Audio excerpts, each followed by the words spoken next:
Bonjour à tous et bienvenue dans ce nouveau numéro de Réveille-toi pour être sur le chemin de la perfection.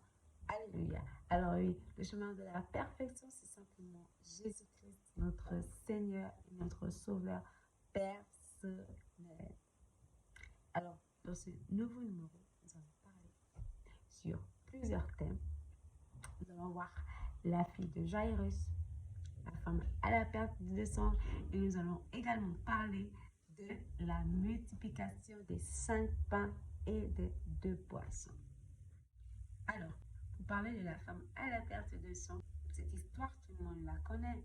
Elle se situe dans le livre de Luc, le chapitre 8, au verset 40 jusqu'au verset 56. Alors oui, dans cette histoire, nous voyons des événements marquants qui s'y passent. Premièrement, Jésus, après avoir été dans le territoire de Gérasénia, après avoir délivré cet individu, cette personne qui était possédée de légions de démons, eh bien, Jésus-Christ quitte cette zone et arrive à l'autre bord. Lorsqu'il arrive à l'autre bord, il constate qu'il y a une foule là qui l'attendait. Mais Jésus-Christ n'attendait pas spécifiquement cette foule. Toutefois, au sein de cette foule, il attendait un homme. Et cet homme s'appelait Jairus. Cet homme, Jairus, était le chef de la synagogue.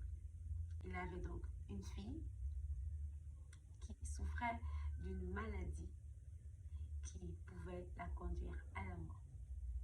Alors, il vient à la rencontre de Jésus-Christ au milieu de la foule. Une fois qu'il rencontre Jésus-Christ, eh bien, il se met à genoux devant Jésus-Christ et il lui dit, en le suppliant, je t'en prie, viens à ma rencontre, viens chez moi, car j'ai une fille qui est entre la vie et la mort. Je t'en supplie, ne m'abandonne pas. Viens à mon secours. Viens à mon secours. Je t'en prie. Il le supplia et Jésus accepta de venir. Et lorsque Jésus est en train de marcher au milieu de cette foule avec Jairus, eh bien, sur leur route, sur le chemin qu'ils ont emprunté, là se trouva aussi la femme à la perte de sang. Elle a demandé auprès de, certainement, elle a demandé auprès de une ou deux personnes qui faisaient partie de la foule, mais qu'est-ce qui se passe? Pourquoi tant de bruit? Pourquoi tant de personnes circulent en même temps? C'est quoi qui se passe? Et c'est là qu'on lui dit, et non, mais c'est Jésus de Nazareth. T'es pas au courant? T'as pas appris la nouvelle? Bah, c'est Jésus de Nazareth qui est là. C'est Jésus qui est en train de passer. Mais Jésus, c'est qui? Mais Jésus, t'es pas au courant? Et Jésus, c'est celui-là qui ressuscite les morts. C'est celui-là qui guérit les malades. Et la dernière fois, on a vu, il y a Jésus qui a guéri complètement un aveugle. C'est incroyable. Incroyable. Waouh.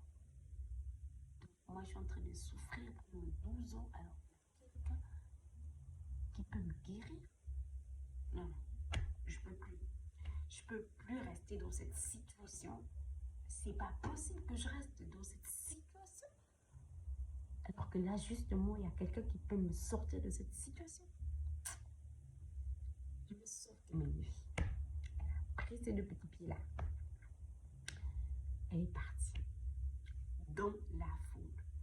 C'est-à-dire qu'elle a quitté la solitude. Elle a quitté cette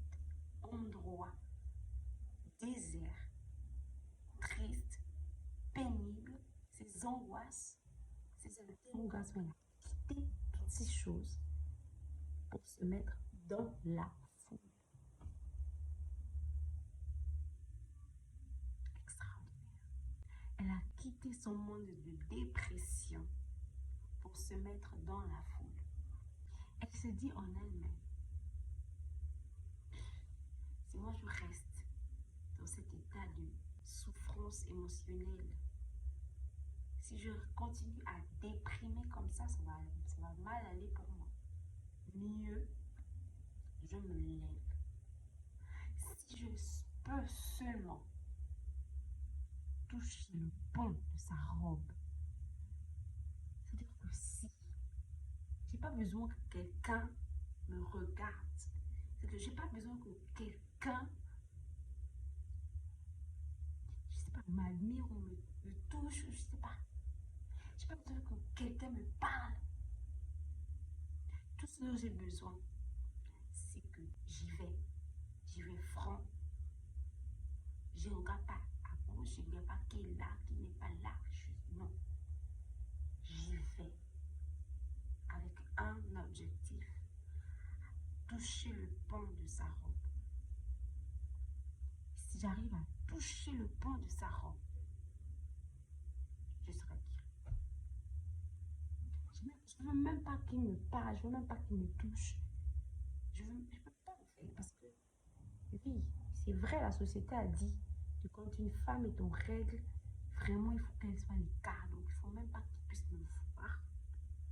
Il faut juste que je vienne par derrière, c'est mieux. Parce que si je viens par devant, il va me voir.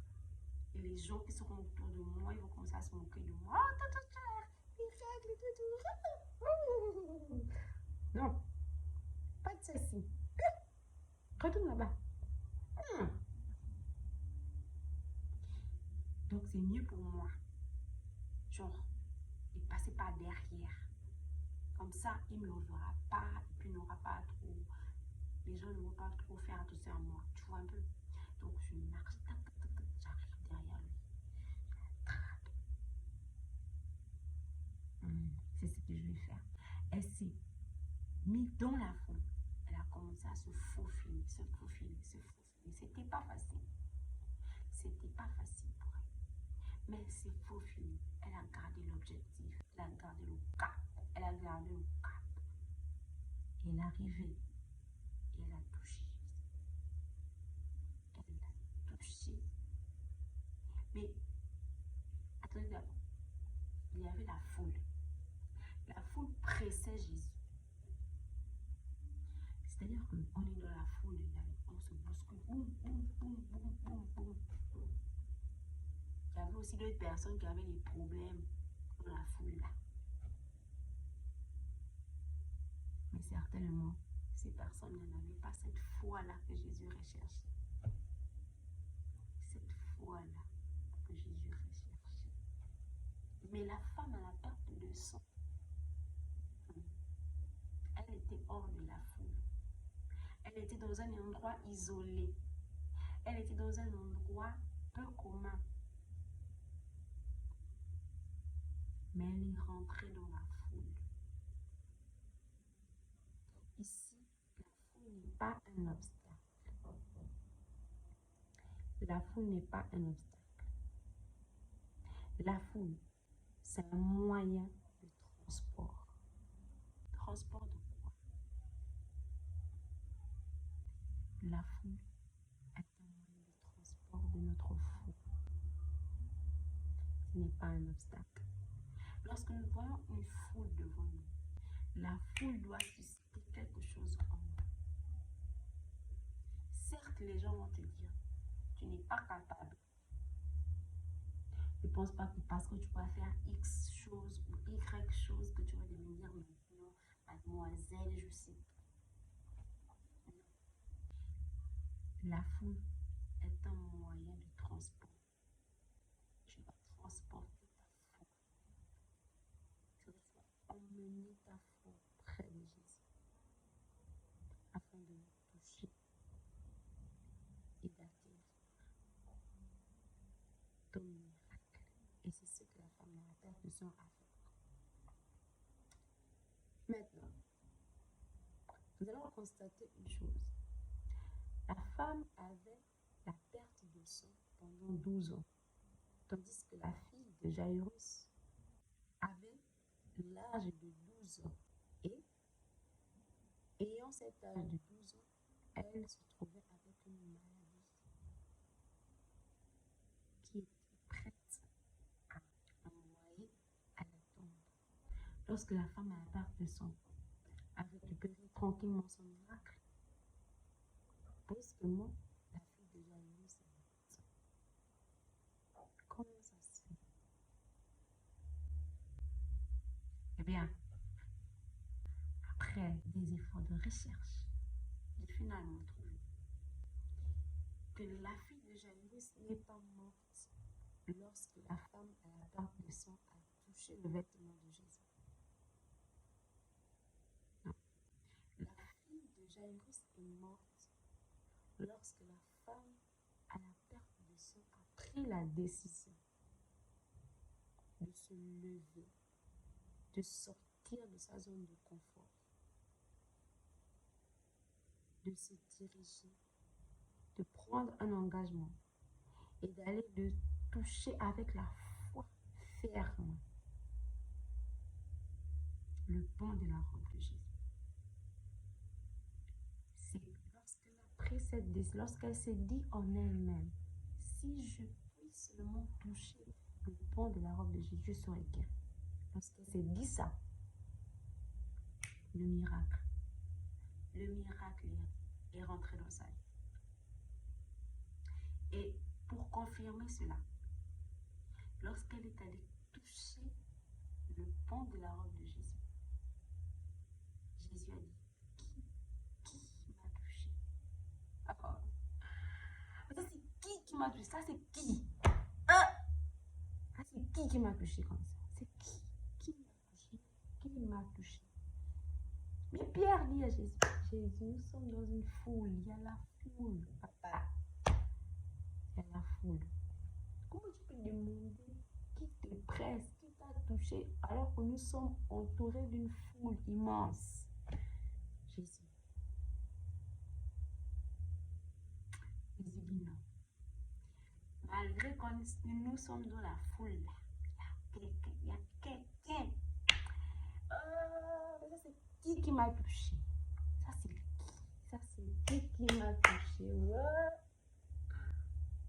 En réalité, Jésus voulait savoir si la femme à la perte de sang avait le courage, était capable de témoigner. La femme à la perte de sang s'est rendue compte que depuis que j'ai touché le pan de la robe de Jésus, je sens que il y a eu un changement. Je me sens non bien. Santé.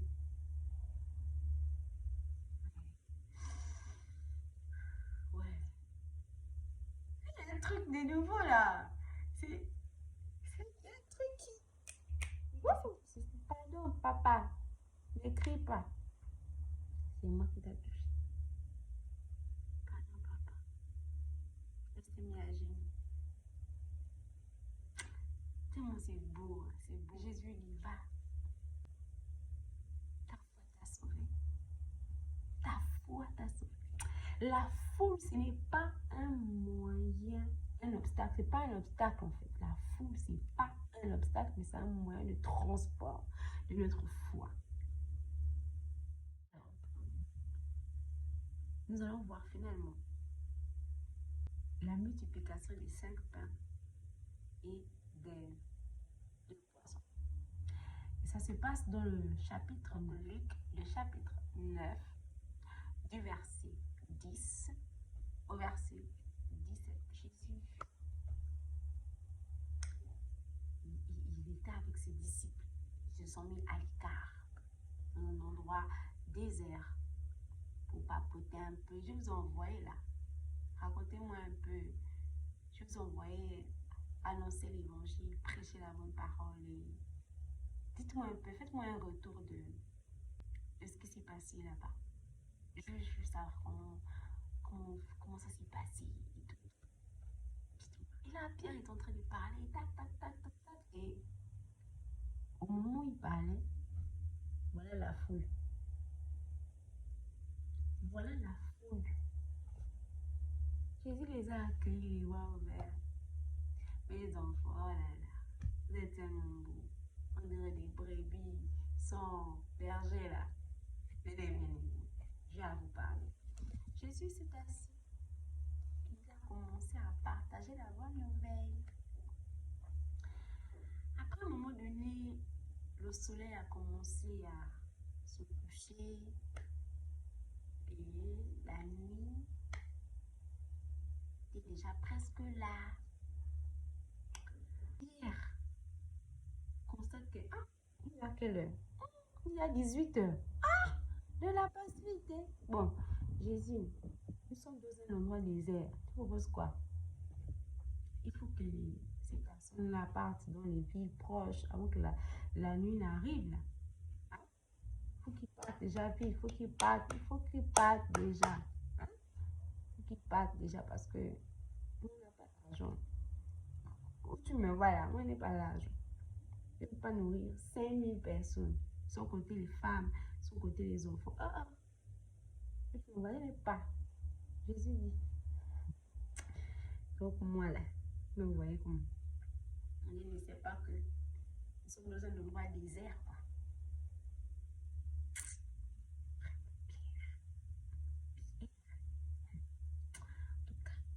Bon, c'est pas grave, Pierre.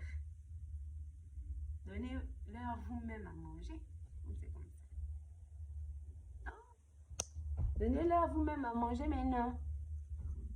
Comme moi, je ne sais pas. Que nous sommes ici dans un endroit désert. J'ai fait exprès de vous emmener dans un endroit désert. Hein. Voilà. Donnez-leur maintenant vous-même à manger. Voilà maintenant qui. Nous, on n'a pas la nourriture. Voilà ce qu'on a. On a maintenant 5 pains et 2 poissons. C'est tout ce qu'on a.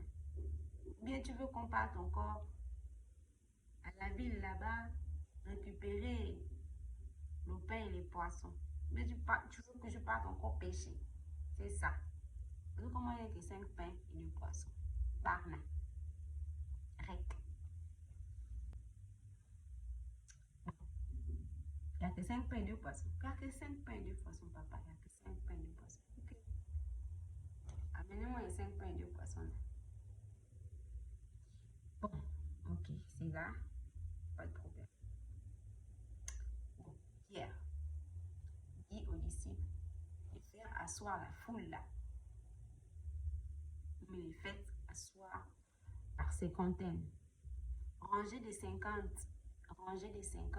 50 personnes ici, 50 personnes là-bas, 50 personnes ici. Tu as compris? Ok. Pendant ce temps, j'ai dit observer, voyez. Ok, la foule est déjà assise. C'est bon. Qu'est-ce qu'il me reste à faire? Les 5 pains et 2 poissons. Ok. Il prend les 5 pains, il prend les 2 poissons, il lève les yeux devant le ciel. Il remercie le Seigneur. Père, merci parce que tu nous as donné cette nourriture. Je te prie, regarde cette foule. Je te prie. Et toi aussi. Bon, Pierre, je t'aime bien. Prends le pain là. Commence à distribuer ça à la foule. Prends les poissons également. N'oublie pas. Distribue à la foule. Et c'est comme ça que Pierre se lève, commence à prendre le pain et les poissons. Comment ça distribuer? Distribue ce mot. Tiens, papa, ça va. Tiens, papa, ça va. Ça va. Ça va. Tiens, papa, ça va. Tiens, papa, ça va. Tiens, papa, ça va. Ça coulait. Ça coulait seulement, ça coulait seulement, ça coulait seulement. Jusqu'à ce qu'ils ont atteint les 5000 hommes, sans compter les femmes, sans compter les enfants. Et il y a même eu un surplus. C'est qu'il y a eu 12 paniers à la fin qui sont restés pleins. À débordement, en fait. Bénédiction vient lorsqu'on est assis. Ça signifie quoi être assis? Être assis, c'est une posture pour recevoir. La bénédiction vient lorsqu'on est assis, lorsqu'on est prêt à recevoir quelque chose. Mais il ne suffit pas seulement d'être assis. Il faut aussi que nous soyons assis au milieu de la foule, à l'intérieur de la foule, parce que Dieu déverse ses bénédictions au milieu de la foule. Lorsque nous sommes réunis, c'est là où Dieu déverse ses bénédictions. Alors, pour résumer, il faut que nous soyons dans la foule, que nous soyons assis pour recevoir les bénédictions, la guérison, la vie, etc. Tout ça